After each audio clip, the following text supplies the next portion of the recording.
Okay, magandang umaga mga lods. Nagpalit kami ng diode sa solar panel kasi yung solar panel namin may voltahe pero walang amperahe mga lods. Kaya tinetest namin yung diode namin. Ito pala yung diode na pinalitan namin. Okay, test natin. Yung may guhit, dyan ilagay yung red na test probe. Kung pumalo yan, it means okay pa. Yun, hindi pumalo. Baliktarin natin ha. So try natin ulit.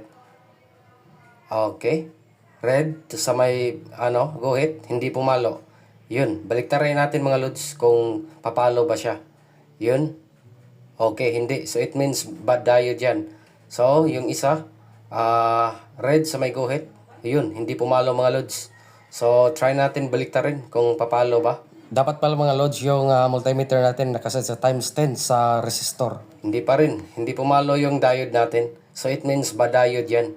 So naghinang kami. Pinalitan namin yung diode na nakalagay sa solar panel. Nagbakasakaling gagana yung solar panel natin. Pero 100% to mga lods, gagana yan. Kasi yung diode natin bad na yun. You know. So medyo mahirap lang. Kaya ginamitan namin cutter. Kiniskis namin ng cutter.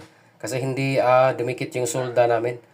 Tsaka niliha din namin mga lods. Para dumikit yung hinang namin. Yun. Pagkatapos, na-try namin. Yun. Sa may guhit yung red, pagpapalo yan, goods. Okay, pumalo mga lods. Okay, yan. Pagbaliktad, dapat di pumalo. Yun, hindi pumalo. So, dito sa kabila, dapat pumalo yan. Okay, pumalo. Pagbaliktad, hindi. Okay, goods na goods mga lods. Bye-bye.